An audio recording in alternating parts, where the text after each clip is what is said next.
major tensions around the country on the police, on criminal justice, on race. Some anarchists are talking about defunding the police, abolish the police, ginning up racial tensions. Well, we have a serious person here who can speak with great authority on real criminal justice reform and on real racial experiences in America. This is Verdict with Ted Cruz.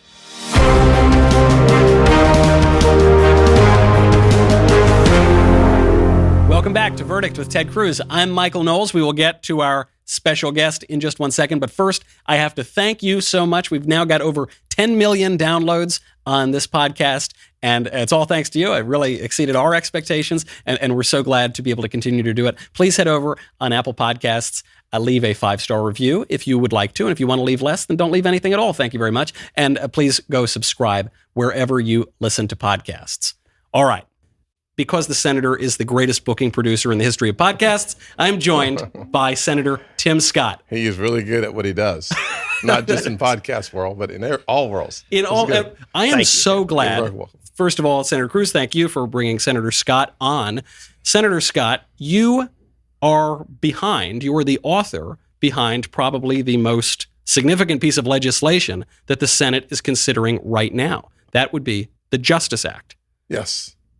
Listen, I'm excited about the Justice Act. I wish our Democrat colleagues were more excited about not the Justice Act only, but about actually serving the community that has been wed to the Democrat Party for generations. And they continue to under-deliver while over-promising. Instead of taking 80% today, giving them an opportunity to say to the people and the communities across the country, we hear you, we see you, we are fighting for you.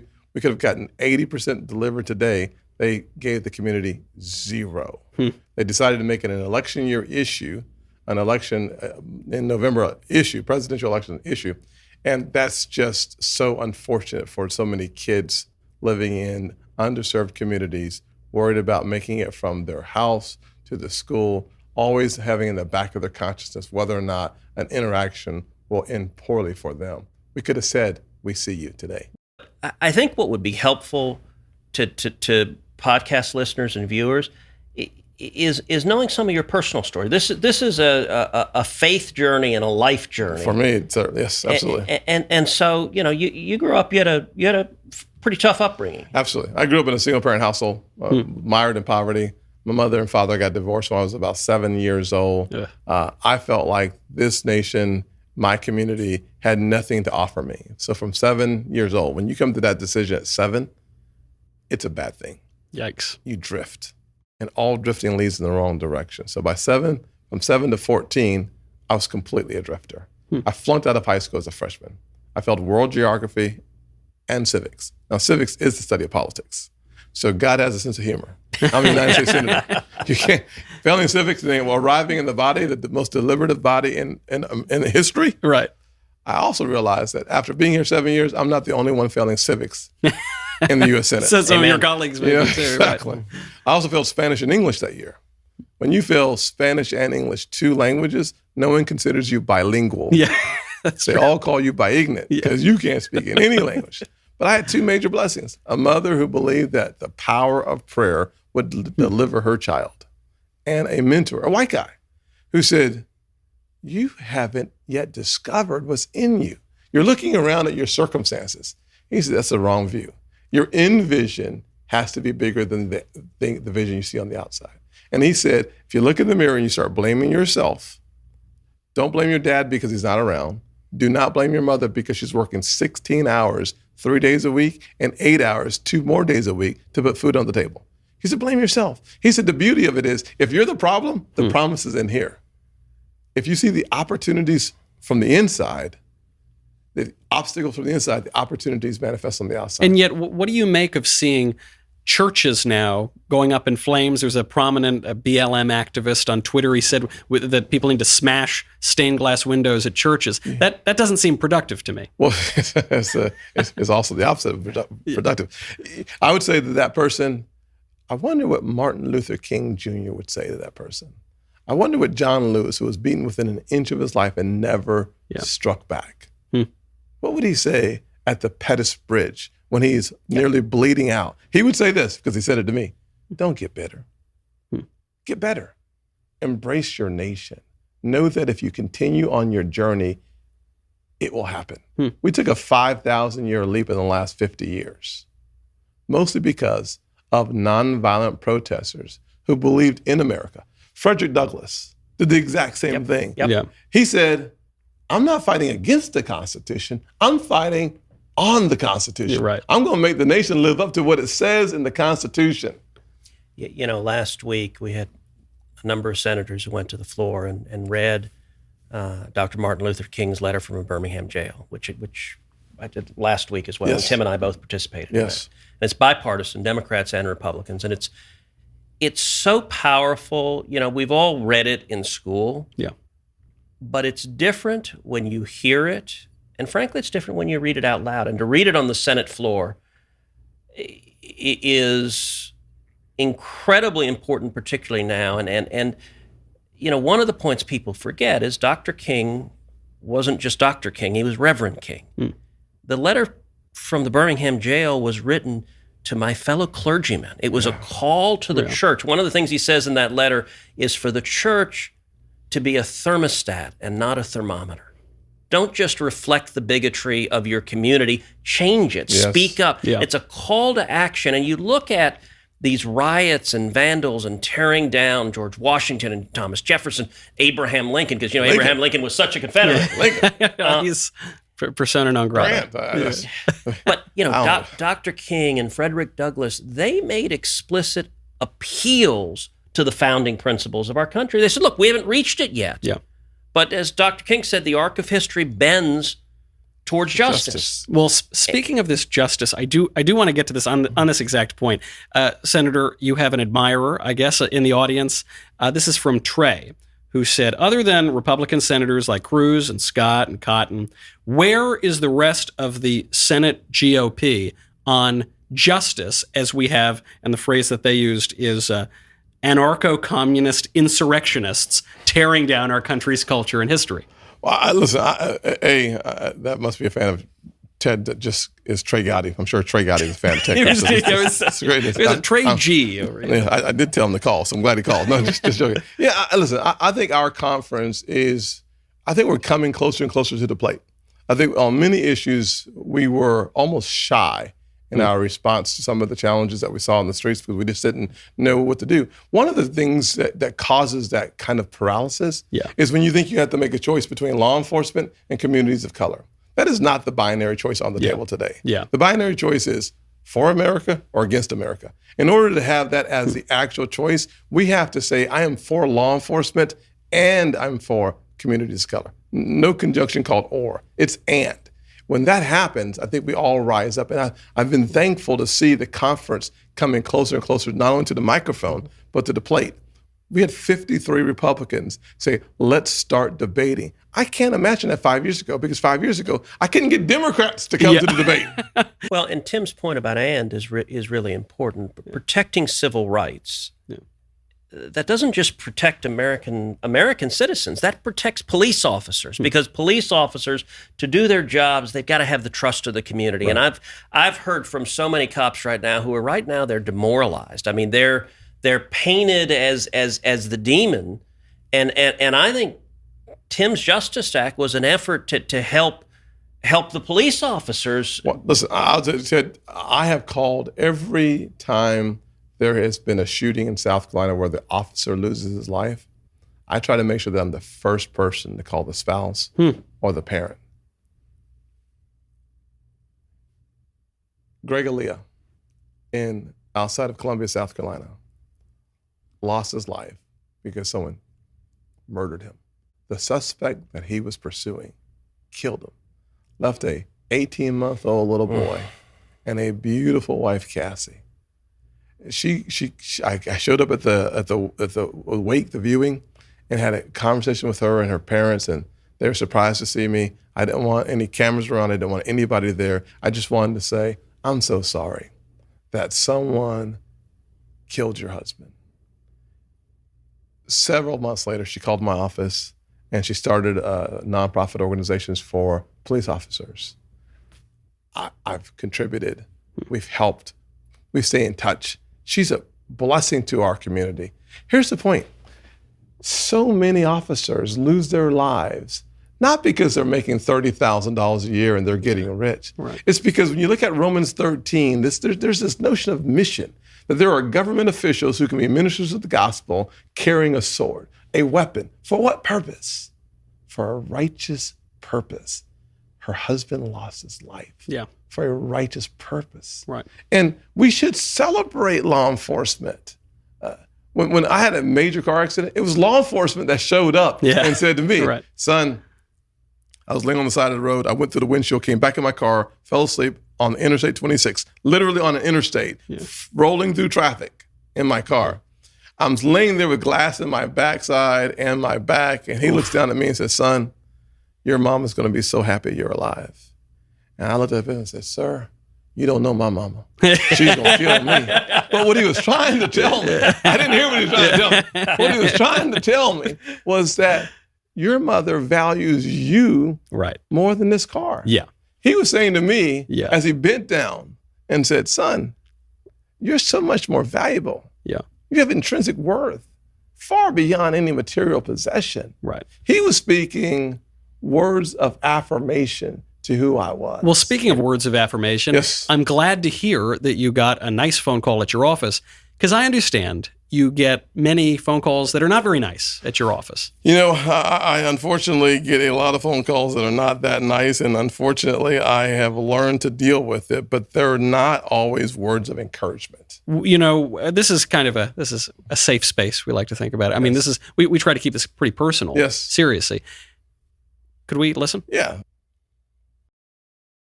Uncle Tim, this your Uncle Willie. You, I hope you choking your tongue tonight. I don't wish nothing good ass. You are the lowest piece of this country ever produced. You sell out. Your mama ain't no good, and your sperm donor is even worse. You should have shot you in your mama's face. That catching. Once again, thank you. This is from the Sunshine State. Also, Lindsey Graham is your you him and he you. You. Marco Rubin's a little he turned on his own people. And Rick Scott's a goddamn crook. So all you is gonna burn in hell together. So take your ticket one way straight to hell, you. Have a great day and enjoy your evening. Bye.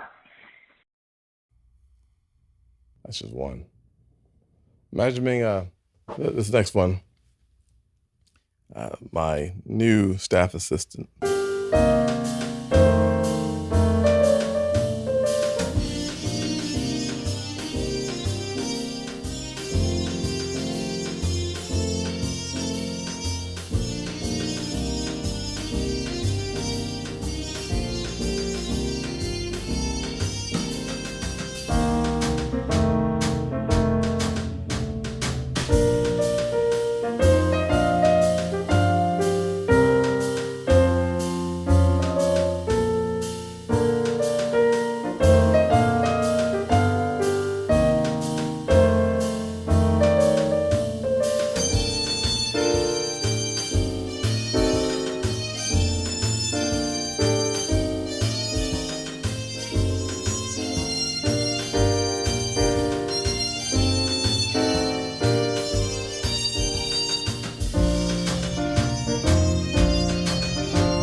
Just graduated from college. First job. Gets to hear this. Don't you hang up there again, you probably you're nasty you. All Republicans nasty. And I'm gonna keep on calling as long as I want to. I'm exercising my First Amendment right. So you pieces of you're all. And then later on, another one calls to say he's got me in the crosshairs. That's pretty explicit, threatening language. Absolutely. And there's a level of hate that gets directed at Tim that frankly is different from other members of Congress. Why is that? I think I know the answer, but I'd like to hear your thoughts. Unfortunately, you know, being obviously the racial The racial overtones, the racial words, the slurs, the challenges are, being a Black conservative where you are out of sync with what he thinks is the Black cause. It incites the kind of rage and anger that could lead to violent outcomes in a way that very few things I've seen in my life has ever done. And when you get 16 of these, your staff assistants, your frontline folks start wondering, what in the world? Right. In 2011, we literally shut our phones down because of the number of racial slurs that we were getting from around the country. Not from South Carolina, interestingly enough. All from someplace else. It would seem to be common sense. Everyone is clamoring for criminal justice reform. You've offered a bill on this, Senator. I started this journey 5 years ago because of the Walter Scott murder in North Charleston, South Carolina, my hometown where I grew up. And frankly, Walter Scott was running away from the police. He was shot 5 times, shot at 8 times, but shot 5 times in the back. The officer falsified the police report and said that he took his taser. When the video came out, which was a few weeks later, literally there was not even a conversation about what happened in the incident because we had an incident report. Right. Had it not been for some guy literally walking by at the exact right moment, the exact right street, with his phone out, capturing the actual interaction, the engagement. Without that video, we would not have known Walter Scott's name at all. Well, I think the Walter Scott one, for a lot of us, sometimes these are complex situations. Sometimes the officer's use of force is justified. The Walter Scott one, everyone looked at that and said, this is outrageous. It's just so clear. Yes. And I know there are some people in this debate who say that we need to abolish the police. The police are hopelessly corrupt, and I don't know, they're the anarchists in Seattle right now. And then there are some people who say the police don't need any kind of reform at all. You do have an interesting perspective here because you're one of the most prominent Black politicians in the country, and you're the author of this criminal justice reform bill. Yeah, and one of the reasons why I think I have credibility on the topic is not just because I'm an African American. That's helpful, especially when so many of these incidents are African American men having challenges with law enforcement. I'm the guy that got stopped 7 times as an elected official just driving while Black. Stopped 9 times, I believe, that year, 7 times for doing nothing, 2 times for speeding. So I got speeding tickets. But the other 7 times for nothing, 18 unnecessary stops in the last 2 decades. I'd like to just put a pause there for a moment because I actually didn't know that. Yes. This is a personal experience of an elected U.S. senator. Well, this year, this U.S. senator was stopped by police for failing to use my turn signal early enough in the lane change. I didn't know that was a thing. I didn't know turn signals were a thing most of the time. Yeah. But literally pulled over. I got a warning ticket, thankfully. But how do you pull over it? I called the police chief at another department. And they said, basically what they're trying to do is get your windows down so they can see if they smell any weed or anything in the air, get a look inside your car. He said, this is what we call racial profiling, Tim.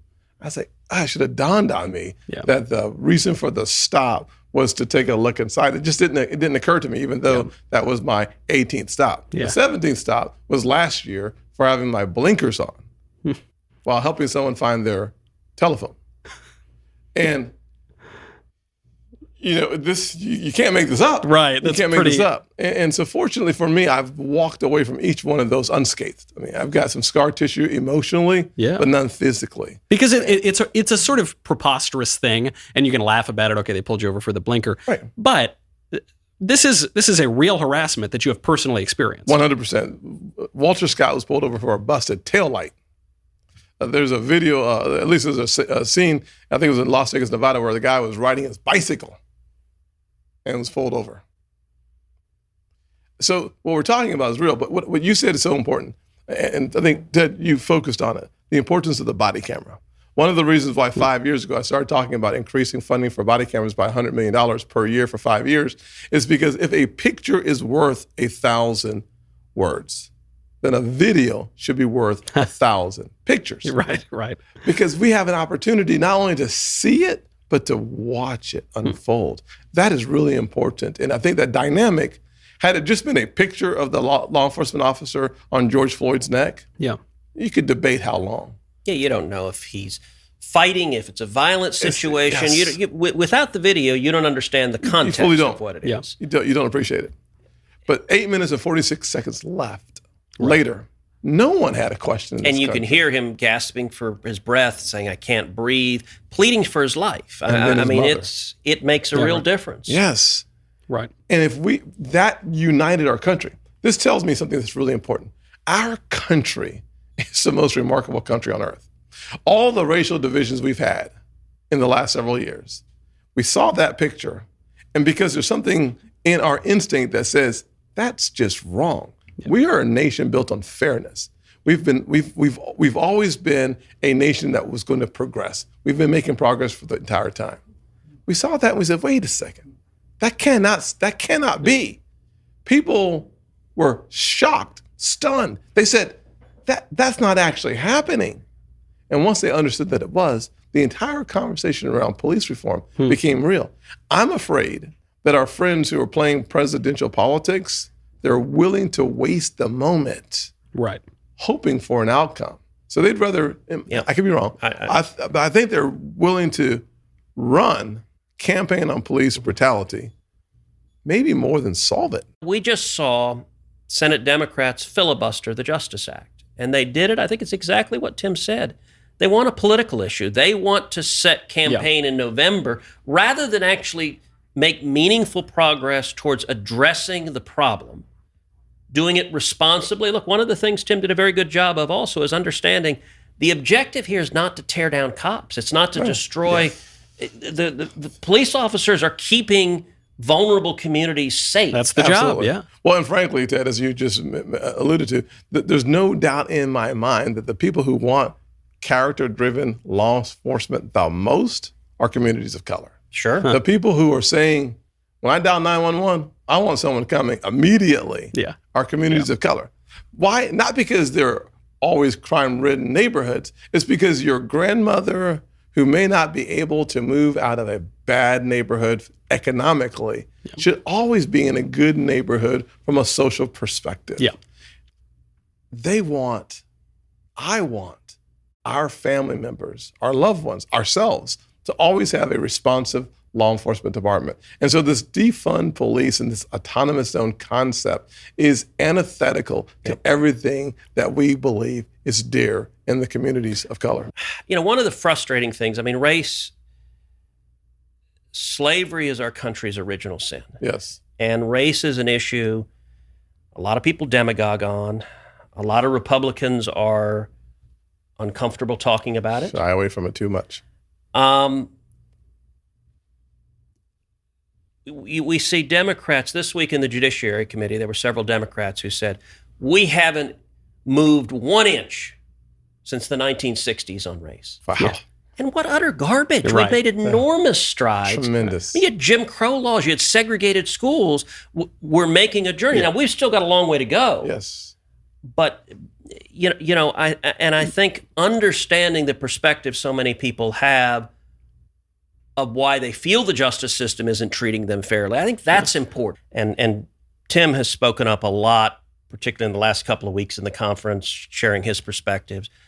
But one thing that I thought was particularly powerful, people were asking, all right, what do we do with the Confederate statues and renaming and all of this controversy? And your answer, which almost immediately was echoed by just about every Republican senator, I thought was really powerful.